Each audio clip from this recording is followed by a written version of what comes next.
but our renowned media relations director is celebrating birthday number 39, Jack Benny's birthday, and he has done this to me a million times, and so I'm going to do the same to him. We're going to sing happy birthday to Jeff Keg. All right. Happy birthday to you. Happy birthday to you. Happy birthday, dear Jeffy. Happy birthday to you. And many more. You're very welcome. Well, happy birthday, Jeff. I didn't even know that. It's good. And that is correct. So we got you a cake and everything. We got to get him a cake. So a little candle on there so we can blow it out. So good job. Awesome. 39 years young. Good afternoon. And just we'll kind of follow up from last time we spoke and continue to be taking things personal. You know, it's my responsibility to get this team ready to play each and every week, and it's my responsibility that they play their very best, and we didn't do that, and that's on me. So I have to own that, and I will, and I do. And we got to play better, we got to coach better. So we got beat by a team on that day that was a better football team in all three phases. So I give them credit where credit is due, but also look internally and challenge ourselves. And we had a great team meeting this morning, and the players came to me and wanted to meet.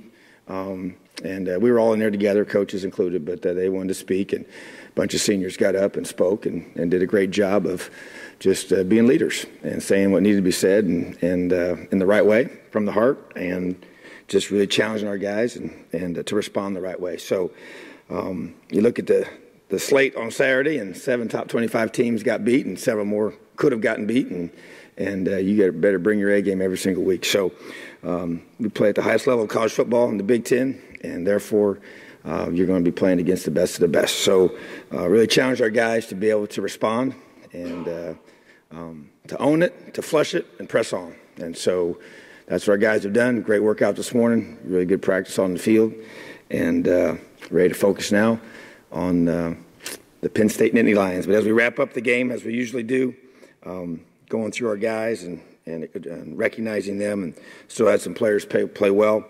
And Ty Freifogel did some good things offensively, so he's our offensive player of the game. And defensively, Jerome Johnson wasn't feeling well at all and was really sick, and just fought right through all that and played his tail off, played really, really hard, and made a bunch of plays, and then didn't have anybody on special teams to recognize. And then from the scouts' perspective, very good week of preparation from those guys. They continue to work extremely hard and play with everything they have each day. On defense, the defensive scout players of the week, Connor Schneider, defensive lineman, and defensive lineman Gavin McCabe. And then also offensively, scout team players of the week, TJ Ivey, Sean Bonner, and Ryan Barnes. And then special team scout of the week was Christian Paycheck. So those guys deserve to be recognized for their hard work and all that they do to help us get ready each and every time we take the field. So brings us to today. Beautiful day outside, sunny Bloomington, ready to go. Questions?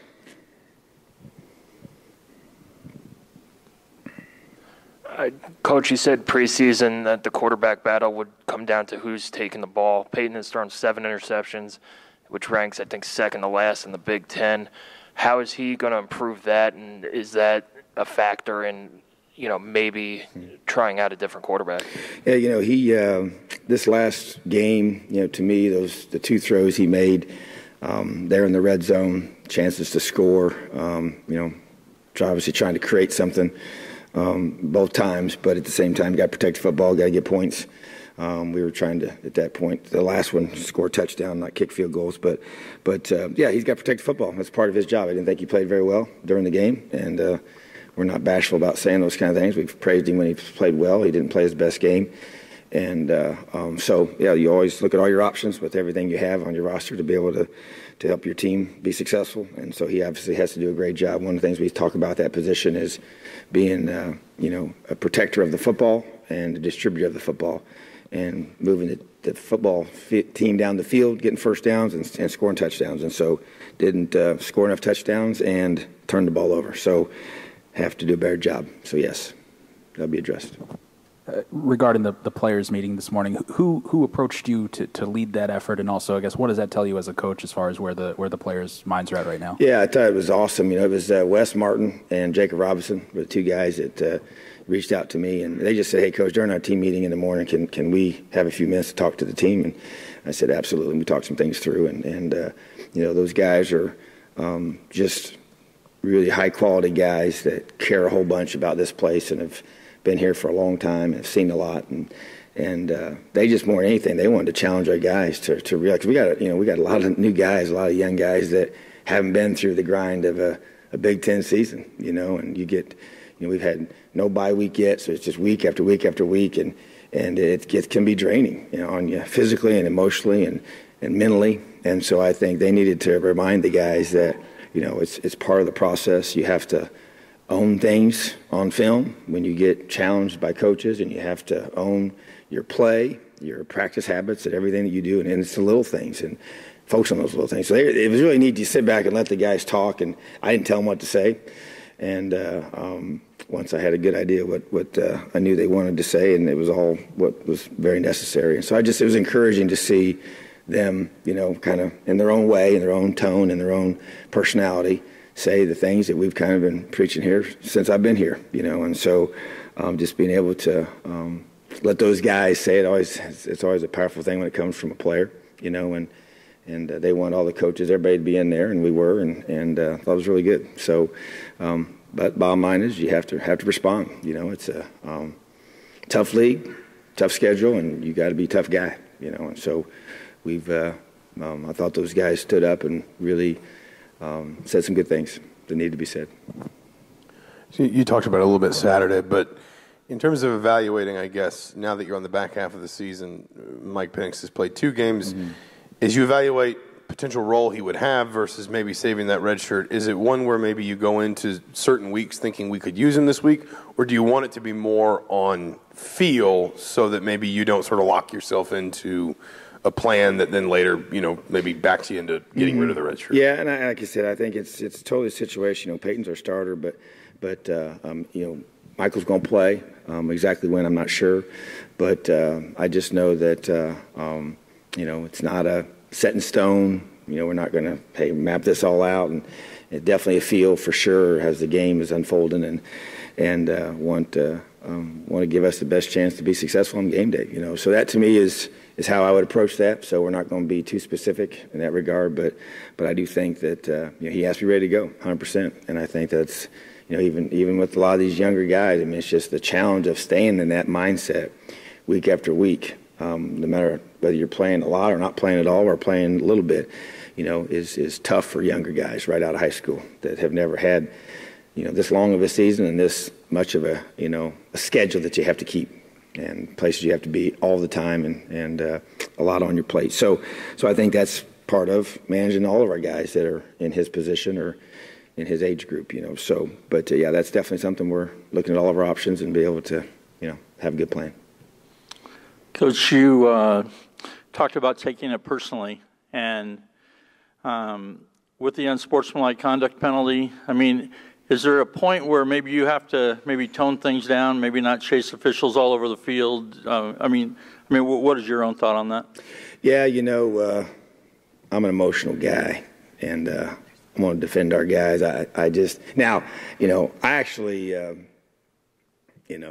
They obviously decided to just throw the flag on me on the second one. The first one was another coach, but and he and I talked that through. But they give the head coach a little more leeway, on things and all that. So, but obviously this guy was not feeling that in that situation. So, but I have to take responsibility for that. And so my approach is that I want to defend our guys. I don't want to be distracted by the officials. I can't control what they do, but I also want to stand up for our guys, and I'm not going to back down from that.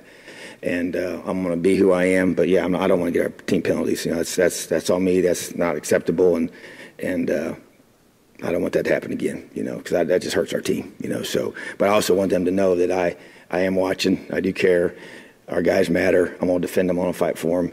But I want to make sure I do it, by just not stepping on the field. I literally took one step out. And but that's, I'm not supposed to do that. So I got to hold myself accountable. So I'll be running stadiums. So that's part of my punishment. Given some of the past defense issues these last two games, any thoughts to reevaluating your schemes or looking at different personnel or some changes in that? Yeah, you go through, and we had these discussions yesterday, and evaluate what you're doing, and as you watch it, you see it and I see it. It's we weren't cutting guys loose. There wasn't blown coverages. We lost one-on-one matchups at times, and they sometimes they had a couple steps on our guys, but we just gotta play the ball better. We look at all personnel options for sure. Don't have unlimited depth to be able to make a bunch of changes, but talked about scheme and be able to do things to help our guys. And there's no question. We got to, evaluate everything we're doing and don't like the outcome. And that was part of the, taking it personal is the way we played defense was not acceptable and very, very upset about that and really bothered by it. And so was here all weekend and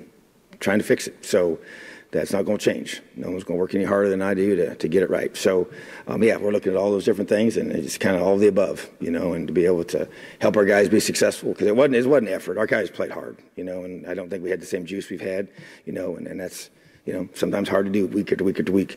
But you have to. You got to bring it. You got to have it in you, and I know it's expected of me to be that way. It's how I expected of them. And so we got to be able to help these younger guys be able to know how that looks each and every time you take the field. So, but that's my responsibility to get the guys' minds right, to get them to play to the proper effort, and to have the schemes that's going to let us be the most successful on game day. So, yes.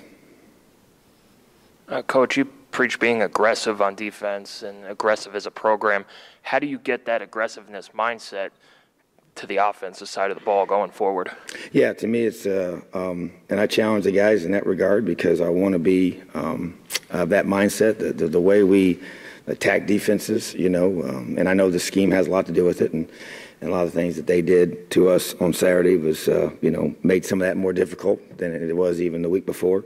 So, but at the same time, I agree, and I think that that's our approach. I want to be, push the envelope in both tempo and creating bigger plays and try to get our guys in position. We've had, we went through the beginning of the season and evaluate top guys that we wanted to get the ball to and thought were our most explosive guys. And, unfortunately, due to various circumstances, those guys aren't here right now, and so we got to adjust and hope to get, Wap was dressed and played a couple snaps, but he couldn't really be effective. And so got Luke back and need to get Wap back. And he's the guy that can help change some plays for us and create explosive plays. And so you just got to be able to find creative ways to do that. And that, to me, is a matter of trying to, push that envelope in my regard. So, yeah, I'm going to continue to,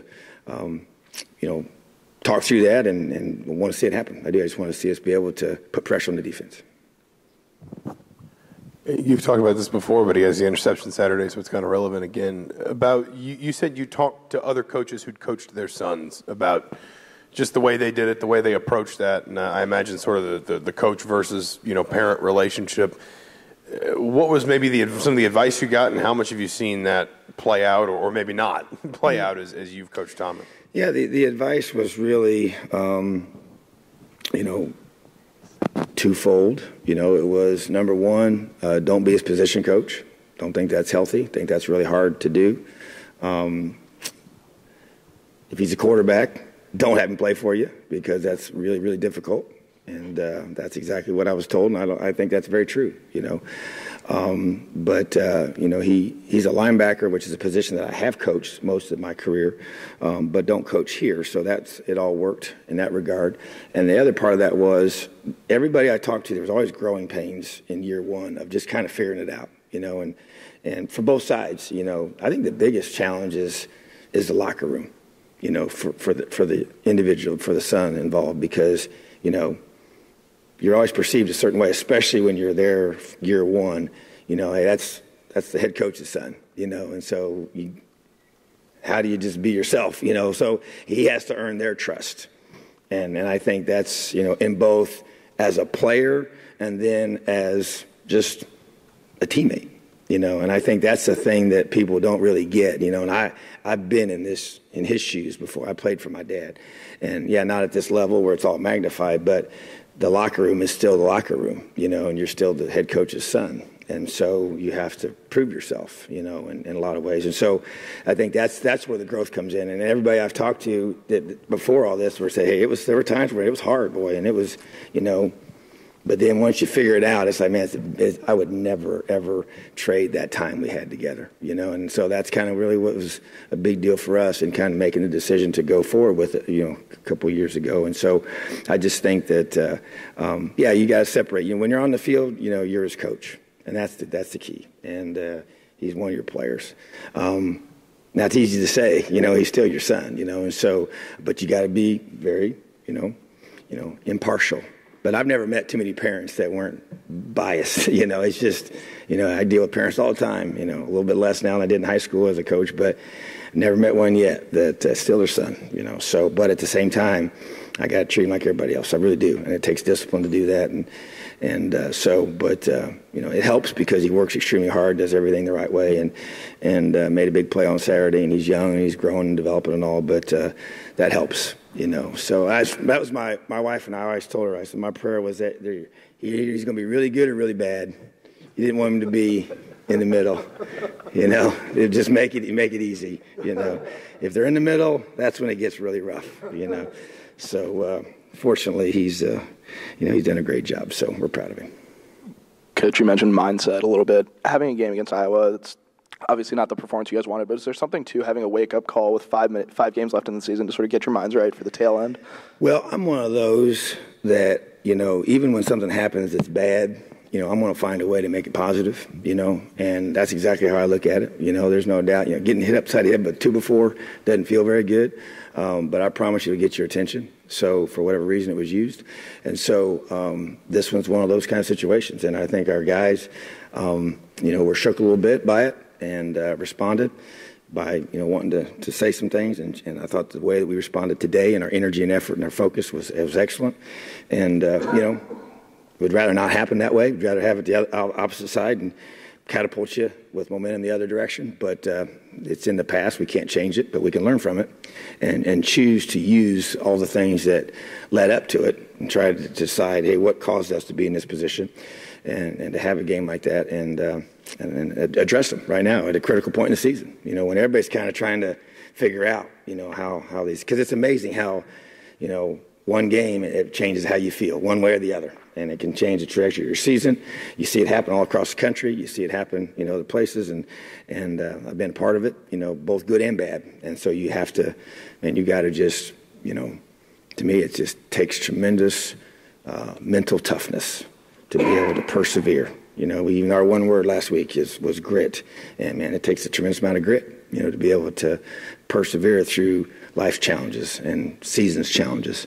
And there's always going to be challenges. And how you respond to those define who you become and how you are known. So to me, it's an opportunity for us to really, challenge our older guys to say, hey, the clock's ticking. There's only so many opportunities left. Younger guys, you're defining and you're laying the foundation for your future program. And so to me, those are both critical things. Penn State's going to come in not in the best of moods either. They've lost 2 really tough ones at home. But they outgained Ohio State by 200 yards in the first half when they played them. They still have Trace McSorley at quarterback. Talk a little bit about the challenge your defense faces this week. Oh, yeah. They, there's no question that they've had 2 tough ones, but that doesn't take away from who they are. They're a very talented football team and got a lot of weapons. It's the best offensive line they've had. Even they've said that pretty clearly. I think everybody that's watched them would agree. Since coach has been there, and a very experienced quarterback that we know full well how good he is. And both when we played him 2 years ago, and then when we played him last year, and then the talented receivers, and they graduated a really good tight end, and then they bring in another true freshman that's really, really talented. And then the running back is really special. Sometimes I think it's the same guy, if they brought him back from last year, But, he's his own guy for sure, but he's a special talent. So, but he was number 1 running back in the country coming out of high school. So, that's kind of what they're able to do. And so that's attribute to how they've recruited and the guys they've got that they develop. And so very, very talented football players. And for me, as a defensive coach and the challenge of stopping, whether it's the big Johnson, the receiver 84, or number 1, who's maybe as fast as guys as we've seen. You saw what he did when he took the slant, went to the house against Ohio State, and so extremely gifted athlete. And big challenge. And their defense is, very aggressive, and as you said, they were very, very dominant in that first half. But then you look up and it's 13-7. At the end of the half. And then Ohio State scores quickly in the third quarter, and then they're up 14-13, but then they race ahead and get a 12-point lead, and then Ohio State comes roaring back. So it was a great game, between those two teams. And so, very, very talented football team that I know had high hopes and high expectations for the season. And so, they're going to be coming to Bloomington, and they're going to be very hungry and very ready to play and get their season back on track. Coach, an injury update. Did you lose anybody Saturday? And then also, what about Coy Cronk? Yeah, we're hoping to get Coy back full bore. So I think that looks good. That looks promising at this point as of today. I know Devon Matthews is the guy that we ended up sitting out, hoping to get him back last weekend, and we did not. We're still a little bit he needs to continue to get healthier in order for him to play. And then continue to monitoring T.D. Roof and see that he's able to get his body back ready to go. So those would be the 3 guys that we're looking at. We've already mentioned Wap and his ability to get back, and he was out there today running routes, and still the process continues to get him full speed. So I think we have a chance to be healthier this weekend. You always seem to gain a guy here or two there and lose a guy or two, but we really didn't have a rash. We had several guys that got some things that they had to address, but several of those injuries are able to be, cleaned up over the weekend and then continue to rehab them throughout the first half of the week. All right. Thank you. Have a great day. Elio.